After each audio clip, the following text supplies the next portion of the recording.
Muy buenos días. Gracias por la invitación. Parto decepcionándolo de inmediato. No tengo idea de lo que va a pasar. No sé, y muchos dicen, bueno, pero alguna luz.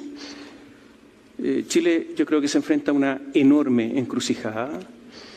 Una encrucijada con causas que vienen hace mucho tiempo, que yo creo que es un proceso que va a durar bastantes años y por lo tanto es difícil ver el final. Cuando hablo de final es cuando las cosas se empiezan a sentar y tenemos una nueva realidad. ¿Y por qué se ha producido todo esto? Porque nunca fuimos capaces de combatir los síntomas. Los problemas hay que combatirlos, y la gente de empresa lo sabe, cuando comienzan, porque después son enormes. Y siempre hay que estar, el buen administrador, ¿no? Siempre está atento a las pequeñas cosas, aunque a alguien lo acusen de excesivo, aunque a alguien lo acusen de ser una persona que se preocupa de cuestiones que son minucias. Yo me acuerdo cuando bajo el gobierno de Ricardo Lagos existió este asunto de los sobresueldos. Sí, ganaban muy poco y por eso le pasaban en pillete una suma en un sobre. Lo grave fue que el director del Servicio de Impuestos Internos dijo que los sobresueldos no pagaban impuestos. Cuando el principio general es que todo ingreso genera impuestos, toda renta genera impuestos. Y así comienzan las cosas. ¿Quién fue el primero que dio bonos sin que haya una causa específica, sino que son bonos que se producen cada año? Andrés Velasco. Y progresivamente esto se fue deteriorando. Tiene que ver con agotamiento del sistema, tiene que ver con malestar, tiene que ver con cambio generacional, con una profunda mutación cultural, con la pérdida de competitividad de la economía chilena, con promesas incumplidas, eso de igualar la cancha, de que el mérito era lo importante, por sobre el origen social y por sobre el patrimonio económico. Tiene que ver con no respetar las reglas de la competencia, con la promesa de que seríamos pronto un país desarrollado, cuando todos sabemos que la distancia entre Chile y el mundo desarrollado y de muchos países ha ido creciendo. Y esta es la verdad. Nosotros estamos lejos del mundo desarrollado y estamos cada vez más lejos. No dimos el gran paso, porque ese gran paso, el paso siguiente, necesitaba mucho trabajo, mucho rigor, mucho esfuerzo para la generación siguiente, no para nosotros. O posiblemente se necesitaba una vocación, esa de ser un gran país. Hay muchas causas. No son motivos de esta charla, pero quiero decir que este es más o menos el ambiente en el que estamos. Posiblemente también sea la crisis del concepto de nación. Yo me aventuro a decir que la derecha, que dio el golpe de Estado en 1973, ha sufrido ahora una derrota cultural muy importante, más allá del plebiscito. Yo creo que el plebiscito no es una victoria de la derecha, porque estamos en un término de ciclo, el ciclo que se inició en 1973, y hoy día hay un cambio de dirigencia, un cambio normativo que se va a producir, porque ustedes comprenderán que si hace 5 años todavía se hablaba de los coroneles de la UDI, hoy día parece una cosa como kafkiana hablar de eso, una cosa que no tiene ningún sentido.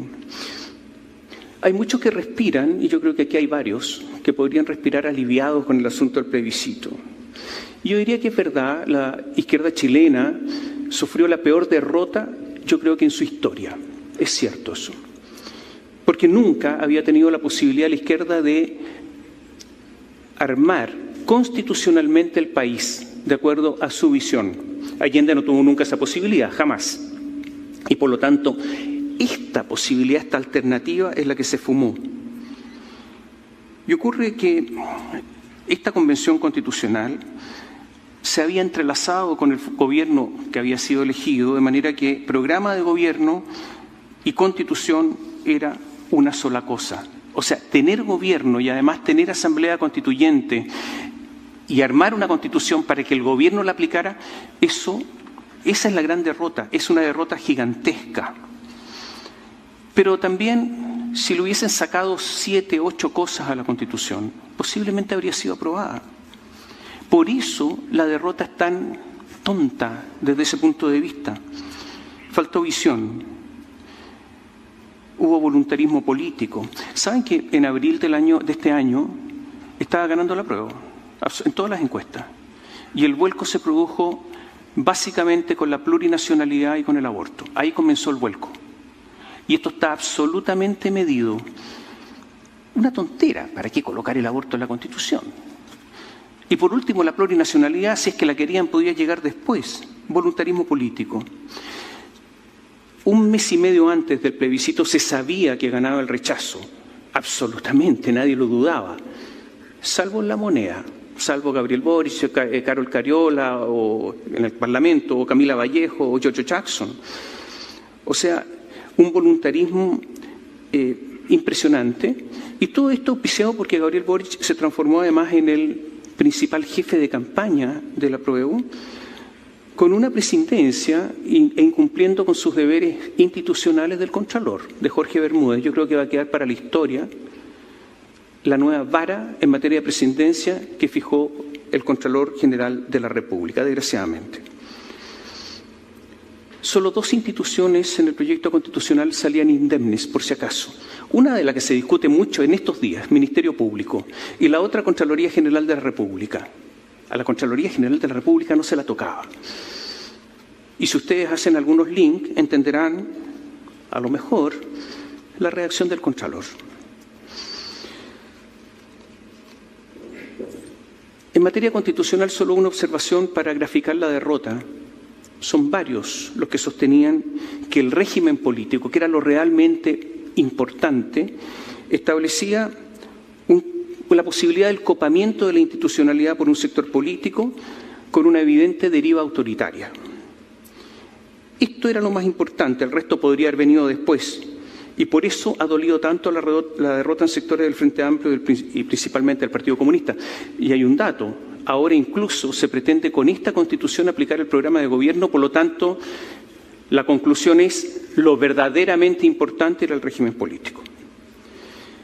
Bueno, estamos con un gobierno que se quedó sin discurso, un gobierno que empezó a esperar como Penélope el plebiscito, perdieron los 6 meses primeros, que son los más importantes de un gobierno. Ahí se establecen las fases, ahí tiene mucho poder, ahí se presentan los proyectos de ley. Todos sabemos que los primeros 6 meses son clave. Se perdieron absolutamente.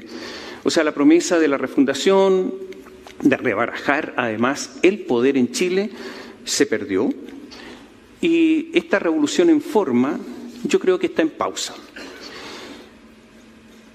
Naturalmente que no son 6 meses porque después son los otros 2 donde hay lamento después de la derrota y por lo tanto hay que reconstituirse. Se han perdido miserablemente 6 meses. El gobierno reaccionó con el cambio de gabinete y yo creo que es un cambio de gabinete absolutamente superficial en relación a la magnitud de la derrota. La derrota fue tan grande que el gobierno debió haber hecho un cambio mucho más profundo y haber ampliado muchísimo más su base electoral. De hecho, debiera haber incorporado a la democracia cristiana antes de que siguiera con su implosión. Hace unos días, el presidente dijo lo siguiente. El proceso constituyente, esto está actual, el proceso constituyente tuvo un traspié democrático importante, un traspié democráticamente ejecutado importante, que fue el plebiscito de hace pocos meses en donde se rechazó la propuesta de que la Convención Constitucional hizo al país. ¿Lo entendieron? Perdón, lo voy a leer de nuevo porque a lo mejor leí muy rápido. El proceso constituyente tuvo un traspié democrático importante, un traspié democráticamente ejecutado importante, que fue el plebiscito de hace pocos meses en donde se rechazó la propuesta que la Convención Constitucional hizo al país. Traspié democrático no fue, obviamente, pero esto demuestra la confusión que todavía hay en el oficialismo para sopesar, para analizar y para sacar consecuencias de la derrota. Es que hay muchas contradicciones en el gobierno, obviamente que sí. ¿Es que el presidente cambia de opinión a cada rato? Sí. ¿Por qué? Porque se quedaron sin discurso. Ahora hay terrorismo en la Araucanía. Ahora sí hay que recurrir al estado de emergencia. Ahora sí se pueden presentar querellas por ley de seguridad del Estado, o requerimientos, como se dice.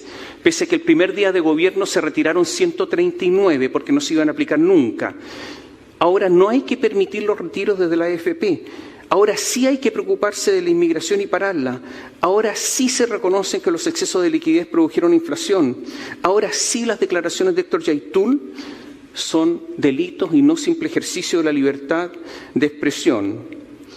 Ya no se habla de la refundación de Carabineros ni de terminar con su disciplina militarizada. ¿Se acuerdan ustedes que la Cámara de Diputados, bueno, ahí estaban Boris, Jackson, Vallejo, Crispi, la élite que hoy gobierna, aplaudieron a rabiar cuando acudió a la primera línea a la Cámara de Diputados? ¿Ha pasado tanto tiempo? No ha pasado tanto, ¿no? Las cosas han cambiado, pero han cambiado en medio de una confusión. Eso es lo que ocurre. ¿Y es sincero el cambio del gobierno? Entonces, una pregunta obvia. Yo no lo sé.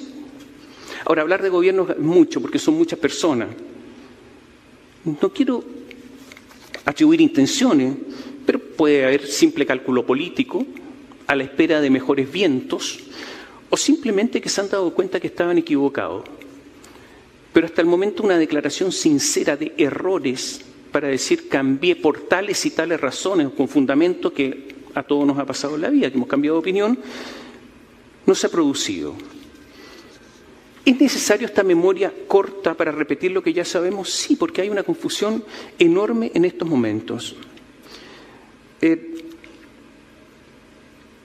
problema es que hace rato, como les decía, que estamos en una decadencia, y esa decadencia tiene que ver con la anomia.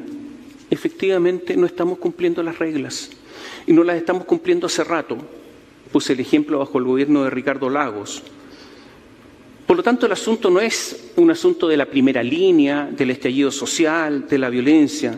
Es un proceso largo de decadencia. Decae el crecimiento hace rato, decae la inversión hace rato, hace años que estamos con déficit fiscal y la anomia de los economistas, porque no se cumple con la regla fiscal. Existe y no se cumple.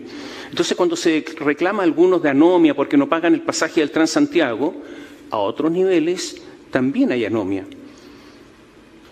Esto no es solamente patrimonio de los estudiantes en las salas de clase que no le hacen caso al profesor, o como les decía, las personas que no pagan el Transantiago, ahora se llama red, somos primeros en el mundo en evasión.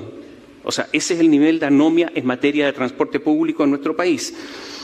O de los que pasan a la vista de todos con luz roja. Si alguien va a Santiago es impresionante, todos pasando con luz roja, muchos, y da lo mismo. Tampoco hay partes por eso, obviamente. También hay anomia de los que fundaron universidades y lucraron cuando la ley claramente establecía que no había que lucrar. Es verdad que hay muchas licencias médicas, pero hay muchas, y por salud mental, como se decía recién, que son correctas, pero está lleno de licencias médicas falsas. ¿Ustedes han visto al colegio médico actuar firmemente contra esos médicos que permiten todo esto, o contra las personas que se benefician porque obtienen esta licencia? Para nada. Anomia, hace rato. Tampoco hubo reacción, y se lo digo a los penquistas, acerca de aquellos médicos que los encontraron robando para el terremoto del 2010, ¿o no? ¿Qué reacción hubo? ¿Social? Eso es anomia también, porque hay una anomia social. Y no es casualidad, y ¿saben qué? Miren también la decadencia a niveles de los equipos de gobierno. Miren, acuérdense, para algunos que son más viejos, el primer gabinete de Elwin con los últimos gabinetes. No lo quiero centrar en este gabinete, sino que incluso los gabinetes del gobierno anterior, la calidad. Salvo algunas excepciones que justifican la regla, la calidad de los intendentes, la calidad de los jefes de servicios públicos, la calidad de los dirigentes empresariales, de los rectores universitarios, perdón, me incluyo, de la gente que está en los medios, de los directores de medios, me incluyo yo también. Algo pasa. Y no es casualidad que pese al enorme impacto tecnológico de los últimos años, nunca habíamos tenido una revolución tecnológica tan profunda como en los últimos años, la productividad chilena vaya a la baja. ¿Qué pasa? Capital humano versus tecnología. Se netean en Chile. Pero si eso es una cosa extraordinaria. También es parte de la anomia decir que hay terrorismo en la Araucanía y decir que no van a aplicar la ley antiterrorista porque es ineficaz, pero tampoco proponer algún cambio a esa ley para que sea eficaz. Esto no ocurre en un país normal. Todos los países con cierto nivel de violencia tienen ley antiterrorista, pero nosotros no queremos tenerla. Esto no es normal y no pasa nada. Y aunque puede ser inconveniente decirlo, también hay anomia en los tribunales de justicia, en el Ministerio Público. Voy a decir algo que es inconveniente a lo mejor, pero ¿alguien entiende que los tribunales laborales, más allá de todas las faltas y violaciones a la ley laboral que existen, un sector obtenga un 90% de casos en que vence el sector de los trabajadores? Y no digo que no haya violaciones a la ley, pero en un 90%, ¿o es que los tribunales laborales se han transformado en órganos de redistribución de la riqueza? Y si es así, es anomia porque no aplican las normas. Y eso ocurre también en el Tribunal Constitucional. Se dieron cuenta que ya nadie habla del Tribunal Constitucional porque les molestaba, simplemente porque el presidente Boric nombró a 2 nuevas juezas que no saben mucho de derecho constitucional, entre paréntesis, y se acabó el problema porque ahora tienen mayoría. ¿Para qué decir el Ministerio Público? Los fiscales de flagrancia no van a los lugares en que se han cometido delitos. ¿Se acuerdan ustedes casos de infantes de Marina que le dispararon a un mapuche en la provincia de Arauco? ¿Saben cuánto tiempo se demoró en ir al fiscal al lugar del suceso? ¿Alguien sabe? Fue una noticia nacional, ¿no? 1 semana. Esto es un escándalo. Así está funcionando esto. Anomia, al final. No cumplimiento con las normas. ¿Qué flagrancia? ¿De qué están hablando? Es cierto que hay algunas luces que están surgiendo, ¿eh? No quiero ser injusto. Se acaba de acoger un recurso de protección en Concepción en contra de un juez. Esto es inédito. O sea, la Corte de Apelaciones de Concepción, a su criterio, estableció que un juez de garantía dictó una resolución en que cometió arbitrariedad. Y es cierto que se acaba de dictar un fallo por la tercera sala de la por la Corte Suprema, donde no estaba el juez Muñoz, entre paréntesis, a lo mejor por lo mismo, en que se ordena el desalojo por usurpación de un terreno, de un par de parcelas, dos terrenos que están juntos en Reñaca. Se dictó el viernes. Y ahí hay una luz de que posiblemente esto comience a mejorar. Chile, yo creo que no tiene mejor capital humano que Argentina, que Brasil, que Colombia. ¿Qué es lo que nos distingue? El orden. El orden en un continente desordenado. Nos distingue o nos distinguía la previsibilidad, cierta honestidad. El orden renta mucho. Pregúntenle a los suizos. ¿Es que los suizos tienen más historia que otros países? No. ¿Es que tenían más riqueza que otros países? No. El orden renta mucho. En Suiza nadie llega atrasado. Pero ya no somos ordenados, o sea, ya perdimos la ventaja, ya no somos previsibles, ya no somos tan honestos. Gabriel Boric ha repetido una frase mucho, pero la repitió recién hace algunos días de nuevo. Dijo, refiriéndose a Latinoamérica, o nos salvamos juntos o nos hundimos por separado. ¿Chile necesita Latinoamérica para no hundirse? ¿Algunos de ustedes saben qué pasó con el COVID en África? ¿Alguien sabe por acá? ¿No? No se preocupen, yo tampoco. Es que a nadie le importa África. Esa es la verdad. Vean ustedes los medios internacionales, hay pocas noticias de África. Bueno, para nuestra desgracia, un poco más arriba está Latinoamérica. No es casualidad que Estados Unidos durante más de 2 años, casi 3 diría yo, no haya tenido embajador en Santiago. Porque no les importa, porque dejamos de importar. ¿Y cuál es la característica de Latinoamérica? Desde el Río Grande hasta Punta Arenas, bueno, somos el continente del narcotráfico. Si eso es lo que ha pasado acá. El continente de la inseguridad y de la falta de Estado. El continente de la falta de proyectos. Miro eso, y eso no significa no tener vínculos, no tener comercio, pero o nos salvamos juntos o nos hundimos por separado. ¿Será verdad todo esto? Yo lo dudo. Como también dudo de la política exterior turquesa, porque no sé, no tengo idea de qué es lo que he tratado de verlo, pero no llego. Es posible que en medio de todo este desorden, y de esta hay una decadencia evidente, hay una falta de rigor progresivo, es que hayamos caído en lo que muchos economistas llaman la trampa de los países con ingresos medios. Somos un país lejos de los centros del poder, con enormes problemas logísticos, con escaso desarrollo tecnológico, con capital humano medio, pero que llegó a tener el ingreso per cápita más alto de América Latina. Ahora ha sido superado por Panamá y vamos a ser superados dentro de poco por Uruguay, con el PIB per cápita más alto de América Latina, con una evidente desigualdad, pero no la mayor desigualdad, como decía el embajador Velasco en Madrid, no es cierto, de América Latina, eso no es verdad. Ha ido progresivamente bajando, pero con desigualdad. La trampa de los ingresos medios ocurre cuando ya existe la convicción de que el trabajo está ya hecho, está terminado, que el recorrido ya es suficiente y que lo que tenemos que hacer es simplemente repartir. Por eso, hace rato renunciamos al crecimiento, por ejemplo. No fue tema bajo el gobierno de Bachelet, 2. Chile creció muy poco bajo ese gobierno y no ha sido tema bajo este gobierno. Mario Marcel no lo tiene dentro de sus prioridades, desgraciadamente. No era problema del programa de gobierno también. O sea, la promesa nunca existió, hay que reconocerlo. El tema es que si no hay crecimiento, hay que repartir lo que hay. Esto es tan así que el próximo año vamos a tener el peor crecimiento de América Latina. Va a crecer más Haití, va a crecer más Bolivia, todos van a crecer más. Desde Estados Unidos hasta Argentina. Y a nadie le importa. ¿O a alguien le importa? A nadie. Un ministro de Hacienda, yo sé que va a estar mañana acá, pero son los hechos. Un ministro de Hacienda con esas cifras debería estar muy preocupado y hablar de eso y presentar políticas, un plan económico para eso. No lo ha hecho. ¿Por qué? Porque no interesa.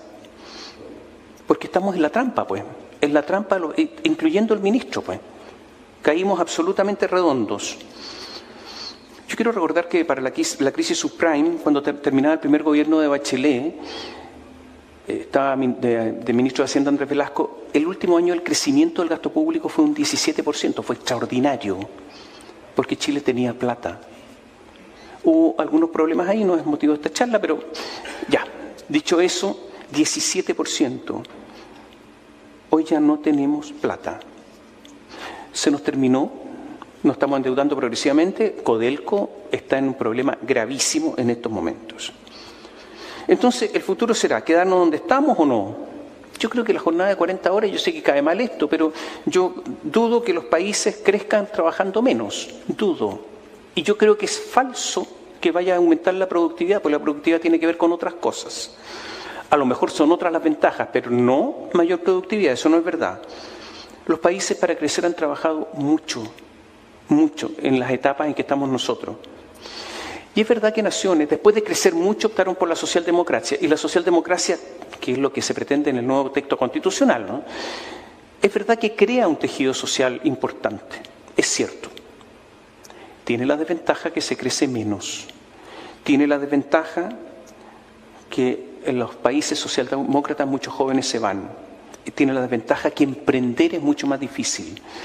Y tiene la desventaja que los grandes siguen siendo grandes porque no son desafiados. Hay que mirar bien hacia dónde vamos. No estoy diciendo que no haya que eliminar la socialdemocracia. Lo que estoy diciendo es que hay que tener en conciencia de las ventajas y desventajas de las opciones que tomamos. En beneficio del tiempo, a lo mejor después podrán hacer preguntas. Yo quiero decir que el deterioro, que las personas se acostumbran al deterioro. Los argentinos se han acostumbrado al deterioro. Hace muchos años, cuando Concepción era pobrísimo. Chile era pobrísimo, pero Concepción, donde llovía en invierno una enormidad, donde todos nos poníamos botas durante meses para ir al colegio, porque llovía todos los días. Había niños a pie pelado en las calles, niños como yo, estaba lleno. Y pasaban golpeando la puerta, pero a cada rato, gente pidiendo. ¿Y qué pedían? Andaban con un tarrito y pedían agua caliente, si no pedían nada más. Si alguien tenía neumático para hacerse hojotas, eso era Concepción, con carretas y carretones en el centro de la ciudad. Estaba lleno de mendigos, Y si alguien iba, alguna vez fuimos a Buenos Aires parecía Nueva York, y mi padre nos decía, encuentran un mendigo. Y nosotros, niños, mirando a ver si había mendigo o no había. Los países se destruyen, los países se deterioran, y ese deterioro nos vamos acostumbrando, porque no podemos vivir en la amargura, entonces nos vamos acostumbrando a esto. Nos estamos deteriorando, y los extranjeros que vienen y no venían hace tiempo, los chilenos que viven fuera y no venían hace tiempo, se dan cuenta cómo está el centro de las ciudades, absolutamente deteriorado. Se dan cuenta de lo que pasa en el centro de Santiago, donde la plaza de armas no puede ser desalojada, porque le ganan a la policía. Y porque la alcaldesa Hirasi Hasler ahora dice, porque ella dijo que había que democratizar los espacios públicos, ahora dice que requiere, como una comentarista, porque ella forma parte del gobierno, que hay que desalojar y que pide ayuda. En beneficio del tiempo. Rápidamente, ¿estamos en el tiempo? Ya, en beneficio del tiempo. En Chile se ha producido, en todo esto se ha producido un enorme cambio cultural. Y yo creo que esto tiene que ver en parte con la destrucción de las familias. Las familias chilenas están absolutamente destruidas. Las madres están abandonadas, tienen que trabajar, cuidar a sus hijos, y esto no va. En segundo lugar, el gran fracaso educacional chileno. El presupuesto educacional chileno se ha duplicado varias veces en los últimos años, sin resultados. Esto es un fracaso enorme, porque nadie se ha preocupado además de la formación de profesores. El cambio cultural es tan gigantesco que tiene que ver con la globalización, tiene que ver con la educación, tiene que ver con las familias, pero yo les paso un dato. Las personas, por ejemplo, que se identifican con la comunidad LGBT+, creció de 5,1 a 12% en 4 años. Esto es un cambio cultural. ¿Qué es ser chileno hoy? ¿No sería bueno que nos hiciéramos la pregunta, ¿qué significa que seamos chilenos? ¿Cuál es la característica de un chileno? Hay algo que no puedo dejar de mencionar. Redes sociales. Se habla poco de esto, y se lo explico. Somos de los países en el mundo que estamos más expuestos a las redes sociales, que estamos más tiempo sometidos a las redes sociales. ¿Por qué? Porque a Chile llegó el teléfono celular muy rápido y el de tecnología muy rápido, el de alta tecnología. Y mucha gente tiene teléfonos celulares de alta tecnología, muchísimo, la mayoría. ¿Saben lo que son las cookies, no es cierto?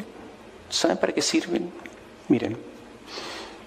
Bueno, lo primero que ustedes van a ver a conserjes, a carabineros en su auto, chateando, todo el mundo.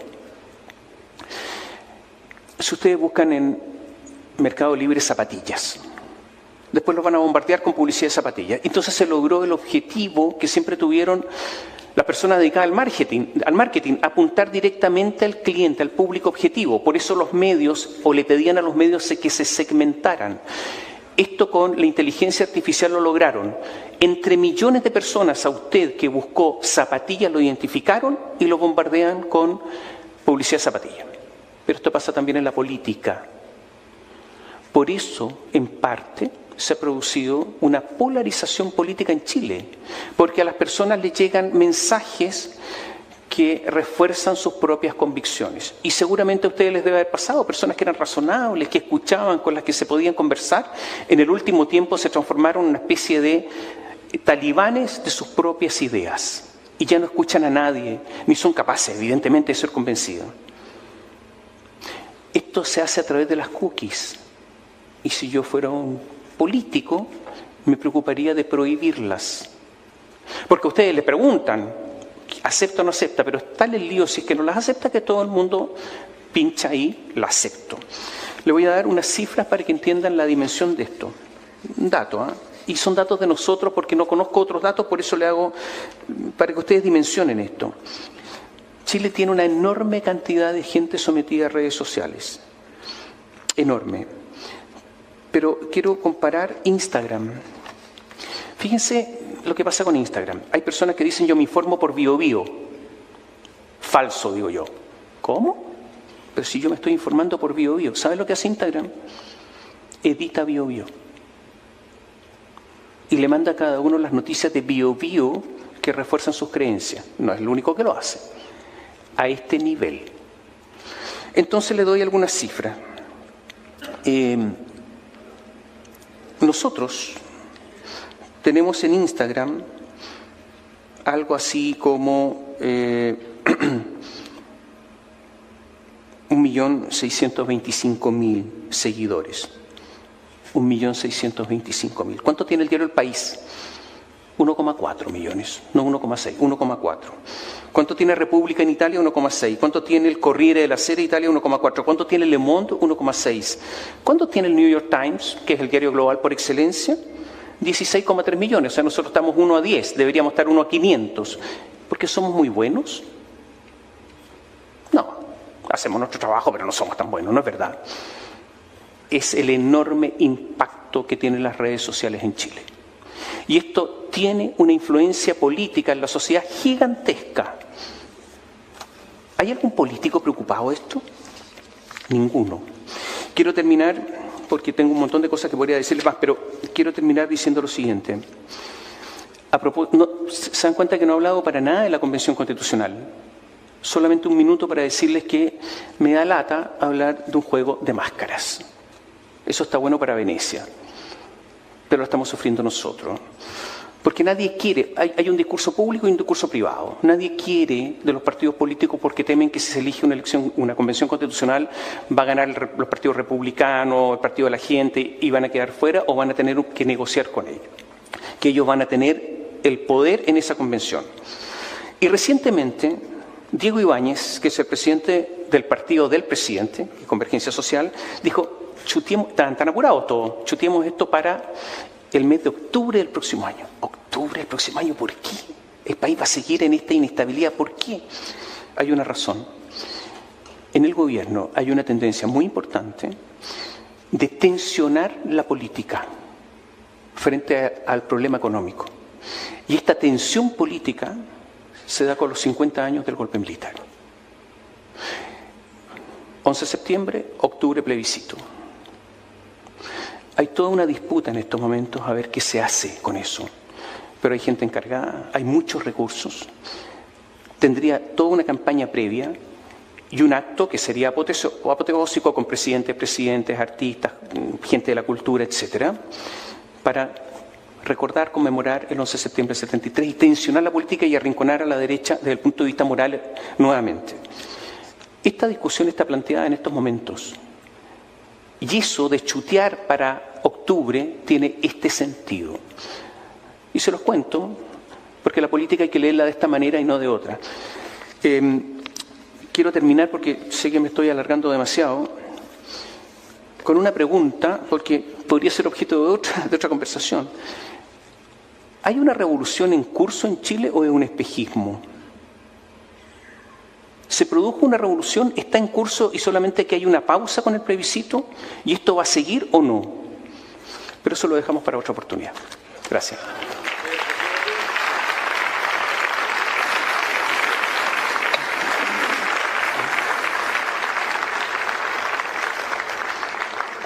Bueno, justamente curioso, ¿no?, que termines en la alusión de la revolución, porque si uno rescata las palabras famosas de Danton, la revolución se come a sus hijos, decía, en alusión en la Revolución Francesa a cómo todos aquellos insignes líderes finalmente sucumben.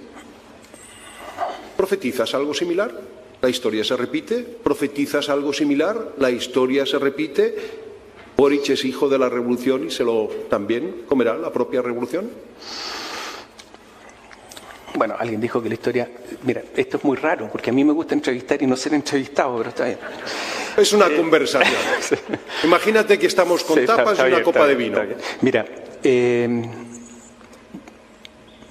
la historia no se repite, se parece, como dijo alguien. No sé si se repite, pero el ser humano es el mismo. El ser humano no cambia tanto en su esencia. Si alguien lee las cartas de Cicerón, hay como 150, uno de sus amigos, donde no pretendían que fueran conocidas y que llegaron a nosotros menos mal, uno se da cuenta que la condición humana no cambia tanto. Yo creo que se repite un poco. Es verdad que en la Revolución Francesa prácticamente todos fueron devorados por la revolución, y yo creo que aquí también va a pasar si es que la revolución sigue su curso. De hecho, lo hemos dicho antes, hace rato que lo venimos diciendo, que las dirigencias son devoradas por las revoluciones y las excepciones son pocas. Fouché fue uno de ellos. Este personaje increíble, revolucionario en parte, pero que después se entendió muy bien con Napoleón, ¿no? Entonces, yo tengo la sensación que hay un cambio cultural gigantesco en el país y que ese cambio tiene que manifestarse políticamente, que es imposible que no. Y por último, porque hay una generación que se está muriendo y otra que progresivamente va siendo mayoría. Y ese cambio cultural yo creo que va a cuajar en algún momento en normas y en un estilo de vida distinto. Ahora, si eso beneficia, si eso provoca crecimiento, no, eso es otra discusión.